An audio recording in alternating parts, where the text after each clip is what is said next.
Hello and welcome back to the Keep Right On podcast, where myself, Alex Dicken and Brian Dick are going to try and go through Monday night's 3-1 defeat to Middlesbrough, try and analyse where Blues went wrong and look at a whole host of questions and takes that you guys have sent us in.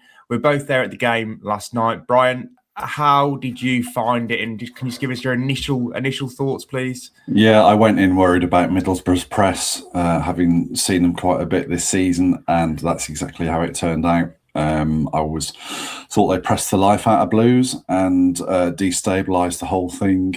And then I was really interested when Kim Hellberg spoke in his post-match press conference. And pretty much the first thing he talked about was the press and how they wanted to they changed formation with a view to pressing the life out of Blues, and so it turned out. Yeah, I mean, it was extremely effective in that first half period, wasn't it? And obviously they scored the 2 goals and basically took the game away from Blues. You know, I felt like they had a tiny bit of momentum at the start of the second half, and they got the goal very quickly, a good goal. But Butter, to be fair to them, scored at a very good time. And again, that was probably a goal all of Blues' own making. So to concede 3 goals against a team that's very good before you start gifting them goals is a real problem. Yeah, I mean, okay, we probably should say this to start with. Blues started really well in the first half. Solbrin produced a good save to deny Tommy Doyle. They started the second half well as well. Looked like they'd had a bit of a kick in the dressing room, and they got a goal. And Ducksch forced a save out of Bryn again with a sort of a sweeping right foot shot. There was a time early in the second half after the first goal that I thought, yeah, you know, Blues are still in this. They've had a pretty wretched first half, but the game is still, you know, there's still jeopardy in this game. But so it wasn't one-way traffic, and you know, we're probably going to come on to some questions and takes which would make us, you know, ignore the fact that Blues were in this game at some point. So that's probably worth stating for the record now. But similarly, there were passages of play, notably towards the end of the first half, sort of the second half of the first half, where it was crumbling, wasn't it? You know, they couldn't play out. Beadle looked shell-shocked. Middlesbrough just looked as though they were waiting to pounce. And, you know, it was quite an uncomfortable watch during those times. Where do you want to start? We've been inundated with comments and questions. Where do you want to take this in terms of your own talking points for now? Yeah, well, I think the best place to start is that the goals they conceded, and maybe to make the point, the defending in the last 2 games has been pretty shambolic. You know, they conceded 2 of 3 very poor goals at Millwall to lose that game, and then to go in, I think they effectively gave 3 goals to Middlesbrough.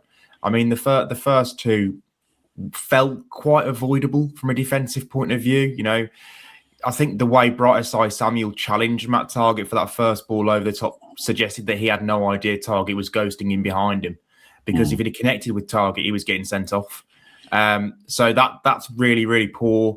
Beadle maybe could have come out a little bit and closed the angle, because it was a very simple finish at the end for Targett. Second goal was a catalogue of errors. I mean, from the initial throw, for Panzo's header to be so poor back inside, and then, you know, it looked like they got away with it. The ball dropped to Clara. His touch was poor when he should have been able to just produce a simple clearance. Brighter-Side Samuel has had to drift across and got himself into a bit of a mix-up with by rebounding the ball back to Hackney and giving him a second chance to find Targett. And obviously he did, and they scored again. And the third goal, just when you don't want Blues to do anything silly, they, you know, fail to clear a corner. Second or third phase, it comes back in from Luke Ayling, and Panzo was kind of looking around trying to figure out where Strelec was, and just kind of got himself under the ball, didn't he? Just basic positional error. And it's, to be fair to Strelec, it's a great header, a fantastic header back across Beadle. But 3 goals that felt entirely avoidable. For the second game, running Blues have shot themselves in the foot defensively. Yeah, I think just to go a little bit deeper on goals, I was going to say 1 and 3, but we can do goals 1, 2 and 3. The first one, Sky Sports did quite an interesting analysis of it. You see, say Samuel tucked inside on Tommy Conway, I think it is, and Matt Targett is very high and very wide, and it's Jay Stansfield that is actually he's kind of covering him. He is covering him. He's mindful of the fact he's there. The ball sort of targets on halfway or just inside the Blues half, and the ball is sort of going backwards towards through the Middlesbrough team. He then leaves him. Patrick Roberts isn't in the vicinity, and then it's Samuel is caught out by quite a very accurate and quite a quick sort of diagonal. So he's exposed there. That there's no help for him with that wing back, and I don't know whose responsibility that is. It's certainly not Jay's, but then you could argue, should Jay just be leaving him and going forward if he's in that position? The second goal, Wagner wins the first header, and then there's no challenge on the next header, which then goes back into that left back pocket. And as you say, Panzo and Clara both have an opportunity to do something better with it and clear the danger. The third goal, there's no pressure on Ayling to put the ball in either. And this was sort of a tone of Chris Davies' press conference, wasn't it? He wasn't minded to throw any individuals on the bus. And I think he quite fairly said that in all three of the goals, there were probably two or three things that went wrong, and it just compounded the situation. And then Asai Samuel's the one on the end of it in at least two of those situations. And he's the one that's on the highlight reel, struggling to cover. Blues struggled with targets and Britain's position so high and so wide all night, didn't they? Yeah. I mean, the formation change, none of us really expected it because Borough have primarily been a 4-2-3-1, or I suppose you could call it a 4-4-2 at times as well under Hellberg. I think they had gone to a back three, back five before in a game against Preston. Someone mentioned to me yesterday, but I think it caught Blues a little cold, particularly in the strikers. You mentioned that Asai Samuel was having to cover across to Mark Conway. That's often the case when a team plays two strikers. The defensive team likes to have three central defenders up against them or three defenders up against them. So that was causing issues clearly because Blues centre backs are normally used to playing against one striker in this league. And obviously, the space was there for Target. He did seem to be the man over, the man free every single time, and they found him twice. And obviously, he produced good finishes. It was just, it's frustrating because of where Blues have been this time last week. And I do want to kind of caveat the conversation that this time a week ago, it was very different, wasn't it? Two very damaging defeats have completely changed our outlook and changed the picture in terms of Blues season and how they can finish this season. So that's something to bear in mind. That's the sign of Alex rowing backwards very quickly. I also want to say it's probably a good job we didn't anoint Jonathan Panzer the second coming of Franz Beckenbauer because the last two games haven't been that. No, indeed. No. There was one aspect of the first half which I want to chat through was the playing out from the back and James Beadle looking so uncomfortable. There was errors from him with his footwork. There was some rotten back passes to him that put him right under pressure. Chris Davies spoke at length about this, and you wouldn't let him get away with just a 3-sentence answer on what was going on at the back there, because that, as I said at the top, it did feel like the press was the cause of all the instability. What did Chris Davies say about playing out and James Beadle and that whole house of cards which seemed to have fallen in? Yeah, well, Chris Davies felt that there were opportunities to play through Middlesbrough's press. So I made the point to him that the time I saw him most disappointed in that first half was when Beadle ushered his defenders forward and said, "I'm going to go long." Yeah. Chris Davies came back to me and said, "I felt there were spaces to play through. I felt we could have carried on playing out from the back." The problem Beadle was having maybe at that point was that he was completely short of confidence because the crowd were on him because he made some terrible errors in terms of playing out and played the ball out of play a few times as well, and barely found his man during probably a 15-20 minute period in that first half after Borough had scored. Putting that to Chris Davies, he came back and said, well, it wasn't just Beadle. You know, you might look at Beadle and think, yes, his distribution's poor and he's playing the ball out of play, but maybe someone should be there.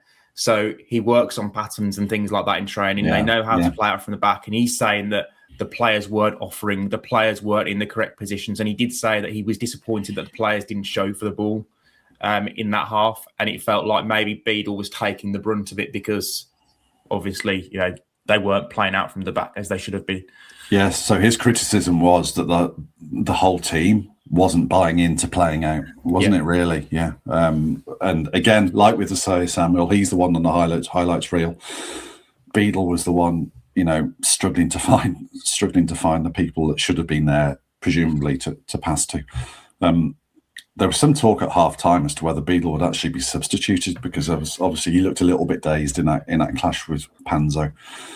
And Chris Davies just basically said, you back your players, you don't sort of sack them, you back them, didn't he really? You don't just sort of substitute them at the first sign of adversity, whether it is the first sign of adversity or not might be an unfortunate phrase. The goals weren't on Beadle, were they?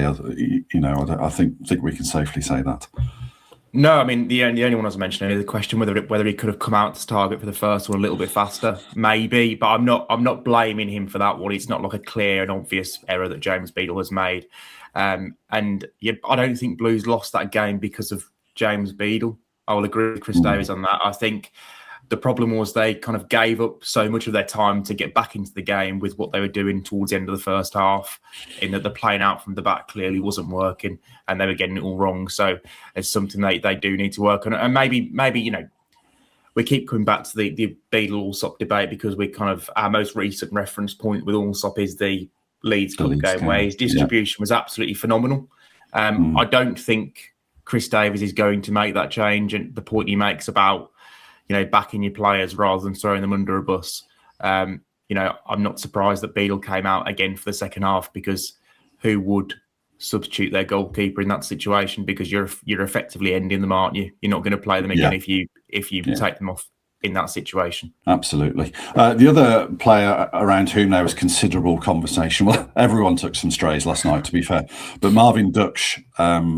I asked Davis about Marvin Ducksch and, you know, said to him, how do you sort of square the fact that he is contributing in terms of goals and assists and another great finish last night, to the fact that, you know, the intensity and urgency doesn't always appear to be there. And there was one point early in the game last night where, you know, his passing percentage was way down and these one-touch layoffs just weren't finding their target. And we just didn't look right. You know, we talked last week about Jay Stansfield's numbers of goals and assists and whether that passed the eye test or not. You know, for me last night, Marvin Duck was hold my beer, wasn't he, really? You know, made an impact in the game, but, you know, the eye test wasn't great.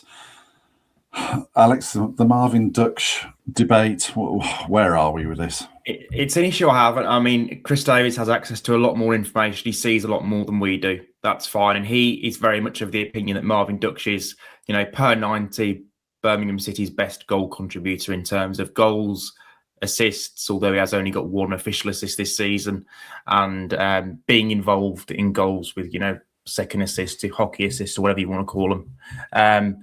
And that's a fair point. You know, when you think of some of Blues' best games this season, particularly that sequence of results when they scored 4 at home 3 times in a row before Christmas, Marvin Duck is very much central to how they were playing, and he's had some very good games.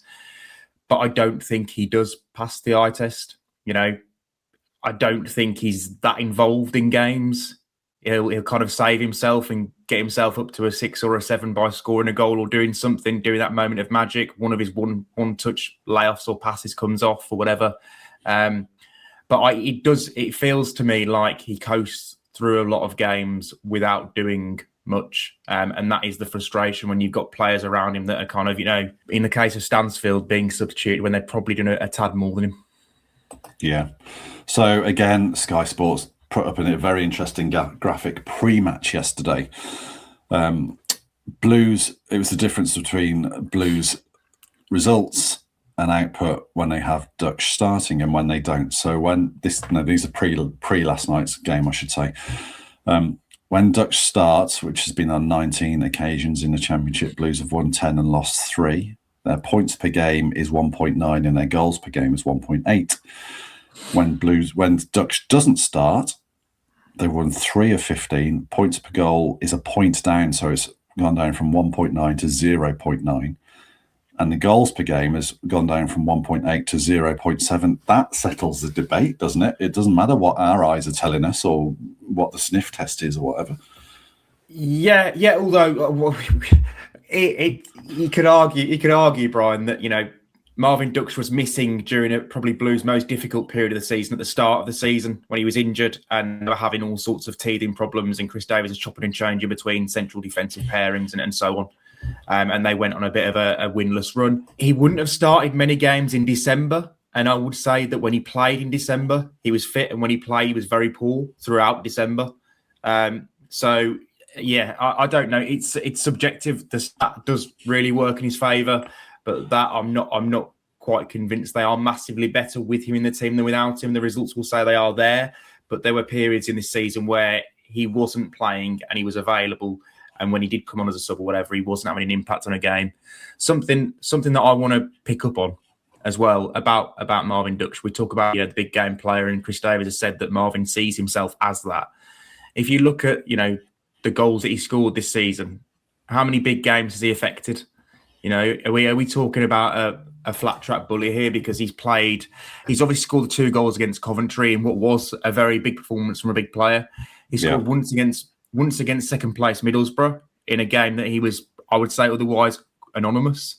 And then you look at all of his other goals this season. He scored 3 against Norwich, who are 17th. He scored against West Brom, who are 21st. He scored against Oxford, who are 23rd. He scored against Sheffield Wednesday, who are 24th. And he scored against League Cambridge. So I don't think he is having that big of a goal-scoring effect or contributions effect on big games. Okay, fair enough. We could dedicate an entire podcast to Marvin Duck.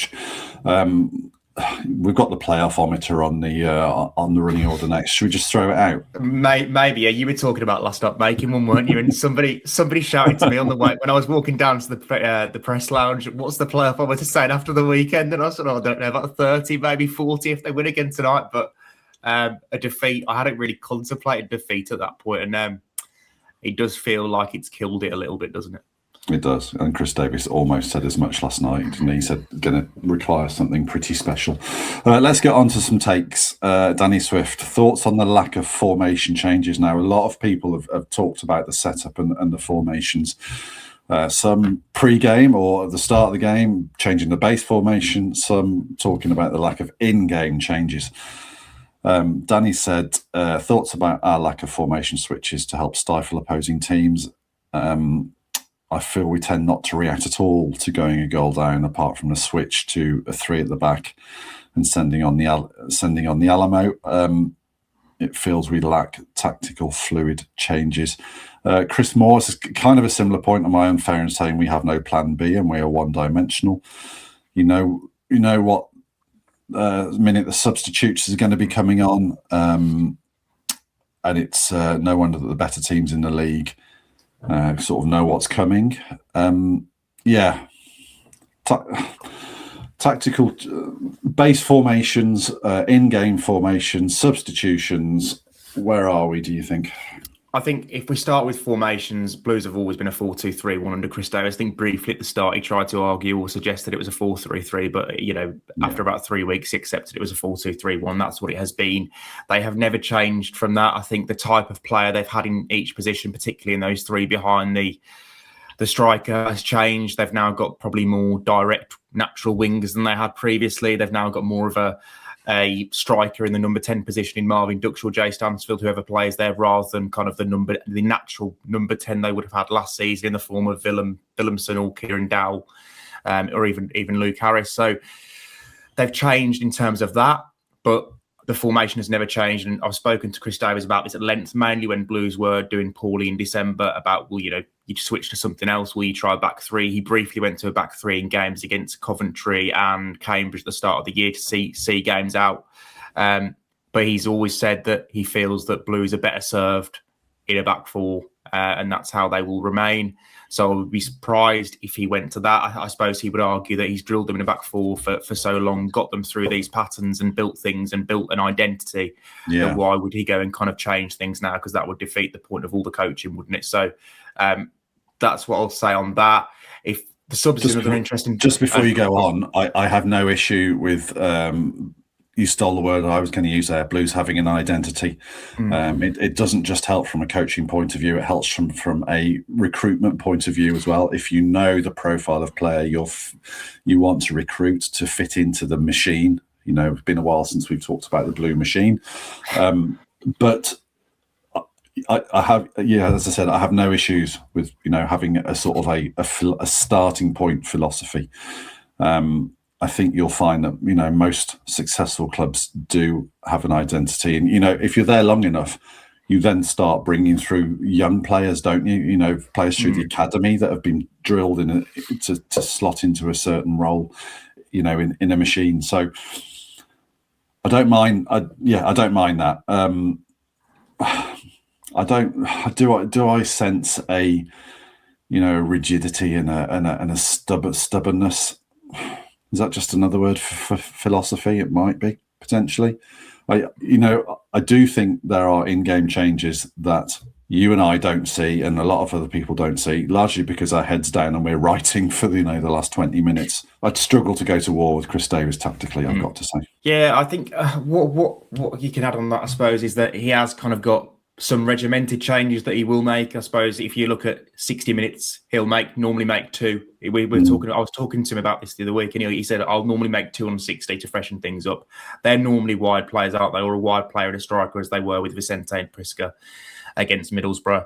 Then he says he'll make 2 more, between 70 and 75. Again, normally attacking changes, maybe a midfielder if he wants to freshen things up, and then he holds one in reserve. And that has basically become kind of Ethan Laird in recent weeks is the final sub to come on to kind of, give Brightside Samuel or someone else a bit of a breather. It does feel like kind of the same 5 players are coming on at the moment. That's what I will say. He hasn't looked to Kyogo, who was on the bench yesterday, and kind of just gone, let's go gung-ho, let's put, 3 strikers on the field or whatever, and have 2 wingers flying down and getting crosses in for them. The kind of really attacking change when Chris Davies probably thinks this is when I'm going to absolutely go for it, is to move Awata to centre back and to get kind of, I suppose, to have an extra midfielder or whatever. And then, the Awata is kind of if Blues are going to go ultra attacking or whatever and get 2 fullbacks, move them up and have Awata and Clara serving the ball or whatever. That's kind of their go-to, isn't it? They don't really ever go completely, let's have one centre-back on the field and everyone else go forward and chase this game. But I suppose you can look at Middlesbrough and say they're a good team. They probably would have picked Blues off and the damage would have been more. Yeah. I was intrigued with the way that Hellberg did, go to a back 3, as you said, at the top of the episode. Hasn't done that very often, but they just looked so comfortable in it, didn't they? And that, and that was 3 central defenders actually turned out to be an attacking choice, didn't it? Because it meant Target and Britain were higher up the pitch in terms of pressing. I could go around in circles for that forever. A couple of people have asked about making a comparison between Blues and Wrexham. Wrexham occupy the 6th playoff spot, and obviously they came up together last season. Looking at the recruitment, Eugene has said Wrexham have implemented a better recruitment plan, it would seem. Not sure it's sustainable if they do go up, that they'll have to start again. Our approach needs a much better manager to squeeze the potential out of all of our new players. And there was something else about the Wrexham, Sid asking, do you think buying proven championship players has cost us, considering what Wrexham have achieved? Shall I run through the players that joined Wrexham over the last 2 transfer windows before we go there? Yeah, go on. I'm sure you're going to tell us the amount of championship games they've played over the years as well, Brian, yeah, thanhanks for that. So Ryan Hardy, played in the championship, joined from Plymouth. He's barely featured. Danny Ward, goalie from Leicester City. Josh Windass, Lewis O'Brien, Connor Cody, Kiefer Moore, Nathan Broadhead, Callan Doyle, Ben Sheaf, Dom Hyam, Zach Viner, and then you've got this last window, Davis Keeler Dunham, Bailey Cadamartri. There is extensive championship experience there. Hyam's played a lot of football this season. He's played 30 games this season, having played plenty with Coventry and Blackburn before. Kiefer Moore, yes, he's 33, but he's made 28 starts this season. Lewis O'Brien, his career was very much at a crossroads. He's played 28 championship games this season. Callum Doyle's played 21. Ben Sheaf just picked up an injury, but he's played 27 championship games this season. They have undoubtedly focused on established championship players, and it seems to be paying dividends. They've not tried to be clever, have they, at all? They've kind of come up, said, we're going to get players who know the league. We're going to stick with the 3-5-2, 3-4-3 that served us really well in Leagues 1 and 2 and got us promoted twice. And they've just put better quality players in those positions. I think there's actually a lot to be admired about what they've done. I wasn't convinced that Phil Parkinson would be able to translate it over to the Championship, but fair play, he has. They've done a really, really good job there. With some money, it must be said, they spent more than every other Championship club in the summer to sign those players, but it feels like they signed oven-ready players, whereas we mentioned Marvin Duck earlier. He took a long while to get going, didn't he, before we started to the best of him coming over from Germany and understanding the league, and there have been others as well. So maybe just went the simple route, but it has been the effective route clearly as well.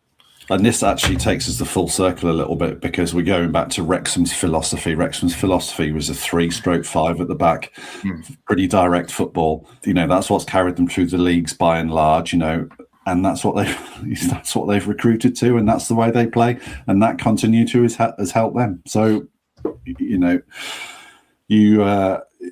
you can choose what shade of philosophy stroke stubbornness you want there, basically, I think. Declan Harkin, in your next podcast, can we talk about the last 8 home games we've played? Only 2 wins at home.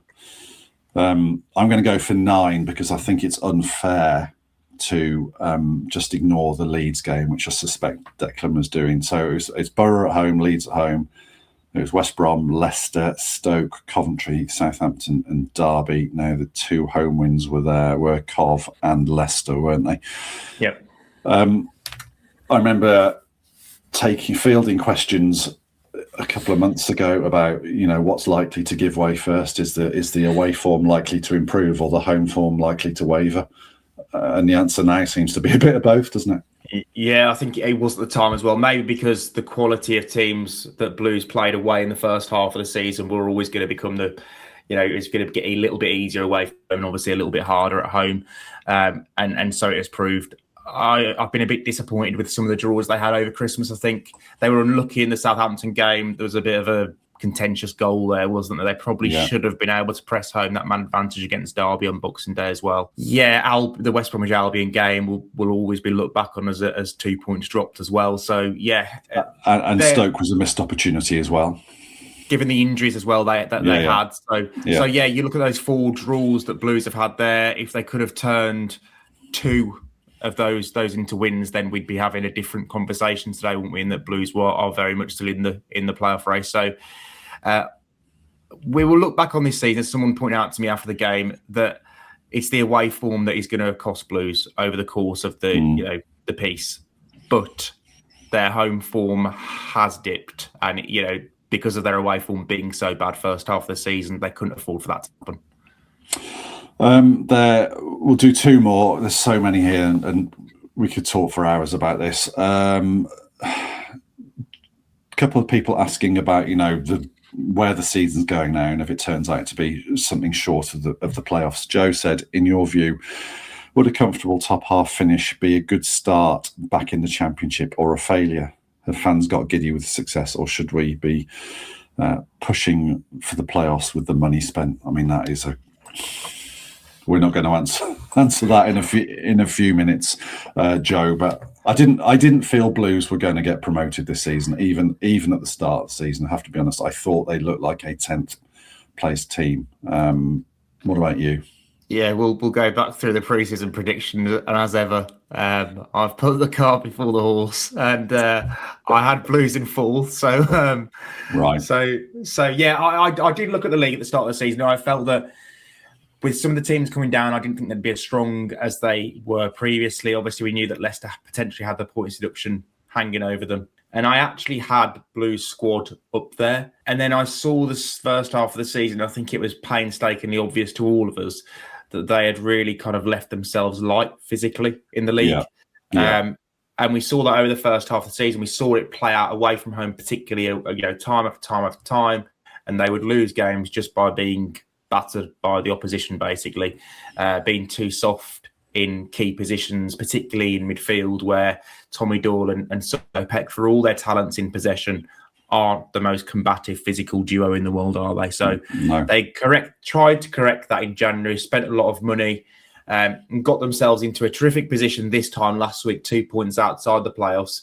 It was always going to be difficult to maintain the run of form they had, in that they went 8 unbeaten at the start of this year. But I think at that stage, there was a lot of confidence and hope in the camp with the players they had that they could go on and reach the playoffs. And still, if you look at it, if you look at Blues squad compared to some of those teams now in the playoffs, the squad Blues have built from January onwards, I think it is probably better than some of those teams. I look at Hull's squad and I would say Blues have got a better squad. And I look at Millwall's and say, you know what, potentially Blues do have a better group of players, but what they don't have is the championship experience, the championship nous that those teams do have. And that really told against Millwall last week. So that's been a key element that's been missing for me as well. I think if they stay in the league, if they don't manage to gatecrash the playoffs, as is looking obviously more likely at this stage, I think they'll be better for it next season. Once these players who've come in have had that opportunity to have 15, 20 games in the league, I think they'll be better for it. But it's just frustrating because they've kind of really gone all out in January, got themselves right onto the cusp of the playoffs, and then just kind of fallen short a little bit again. Yeah, I don't think you just go, right, they can be given a pass for the first half of the season, but they did leave themselves really surprisingly short of physicality and height. So they almost were kind of rebuilding on the hoof in January. And, they had some kinder fixtures. And if the last 2 games against promotion contenders have looked like anything, they've looked like several months behind the teams that they've been playing, haven't they? Probably only fair to point out, yes, Millwall have been doing the Alex Neil thing for a while now. What Kim Hellberg has done and what Rob Edwards started with Middlesbrough has been truly impressive, although they have been knocking on the door for a while as well. I think that post-mortem we can have that at length, can't we, in the off-season. You mentioned the January transfers there. Smithy's had a take. Are the January transfer signings as good as we think they are? Smithy's gone Panzo poor, Wagner brilliant start but poor last 2 games. Priska, can we afford one for the future? Vicente, why? Roberts has been brilliant. Of all positions, this was not the one. Osman raw, Solis raw, and no keeper. Take that where you want to, Alex. Panzo had been excellent his first 2 games, hadn't he? The thing is with him, his record suggests that maybe he wouldn't do it consistently, as we alluded to after the Norwich game, and kind of, we've seen a real drop-off in the last 2 games from him, to the point where I think his position's probably under threat again. I think Phil Norman will be sitting on the bench, or maybe Jack Robinson thinking, why am I not getting a chance? So maybe Panzo is in a bit of bother there with his position. Kai Wagner, I've been pretty happy with, and to be fair, given I saw him on Friday at the training ground, and he was kind of still holding his collarbone shoulder, and I'm amazed that he managed to play again last night. So I think we can give him a pass on that one. I think Wagner's been a very good signing, to be honest. I think that's been a solid signing for Blues. Priska, we've seen the potential. I think it's important to note that he is mainly one for the future. The important point with Priska is that they paid £6 million for him to get ahead of the game, really. I think if they'd have waited a little bit, they wouldn't have had a sniff of signing him. So he had a lot of teams in for him, and they probably maybe signed him 6 months before they needed him or should have signed him, or when he'd be more ready for the championship or whatever. But they had to sign him because I don't think they'd have got a second shot at it. Vicente, they needed a winger. Patrick Roberts has been good. I think Patrick Roberts is excellent in 30 or 45-minute spells. I don't necessarily think he puts together many 90-minute performances where he's properly taken the game to the opposition. I think he's excellent sometimes 30, 45 minutes, and I do think Blues needed that extra option out wide. So I don't think there's any issue with the signing of Vicente. I think Vicente will be a key player for Blues going forward. Osman, Osman's the one that does kind of rankle with me the most, Brian. And we had the conversation before Norwich, didn't we, as to whether Osman or Gray should start. And my argument for starting Osman was that he'd been in exceptional form. He just terrorised Ricardo Pereira. He just terrorised James Justin, two, players who've got, 200 odd combined Premier League appearances. I don't think you take him out at that point. I think that's something that could maybe knock his confidence. And I think his last few performances have seemed to have that. It looks like he's kind of second guessing himself and not kind of playing as freely and naturally as he was in those early games for Blues. But maybe I look at it and say as well, he played against Oxford, Leicester early on, wasn't playing against the best opposition in the world. So I'm a little bit disappointed that he was taken out so soon, but I don't think there's any question at the moment, given the way he's played off the bench, that Demarai Gray probably keeps the shirt now. So Solis is a 21-year-old midfielder who's not played an awful lot of football in Europe, probably still learning what he can and can't get away with in the Championship, as we saw against Millwall, and you can't get away with 2 tackles that earned him that red card. So I would still have John Solis in my starting 11 for Blues every day of the week. I think he gives them that extra physicality, that dimension they were missing in the first half of the season in midfield. He is, I think the only other player that can give them that is Awata in midfield. But as we've seen in the last 2 games of the Awata in midfield, I think he lacks in possession, to be honest. I see him better at right back now. I think in midfield in this league, you need to have a little bit more quality on the ball. You can't just have physicality. And I think Solis marries both up. So I think that will prove, if it becomes a permanent deal further down the line, I think that will prove to be a good bit of business for Blues. Yeah, I think the overriding themes of the January transfer activity was that it was either for acute need, as in Panzo or Kai Wagner, or, Prisk and Solis in terms of a bit of height, or it was for depth in terms of Osman and Vicente. And the best teams do have depth in explosive positions, such as winger, don't they? So, yeah, what are we in now? Are we sort of 7 or 8, 9 games into them arriving respectively? It's a difficult task to rebuild a side that was clearly lacking in physicality and height on the hoof in the Championship, and that's what we're seeing. I think we'll see the best of these players, the ones that stay next season. And I absolutely agree with Priska. I'd love the guy to score, because I think he is going to be a good player for Blues. After another half season, of domestic football, I don't think Blues can afford him, quite frankly. So, there we are. It's always a case between here and now and development, isn't it? And that's where Blues are now. Alex, let's wrap it up. Thank you very much for your time. Thanks everybody for your questions and takes. So thought-provoking, so much to go at. Sorry we couldn't get through more of them. I think all that remains is to keep right on, isn't it? Yeah, keep right on from both of us.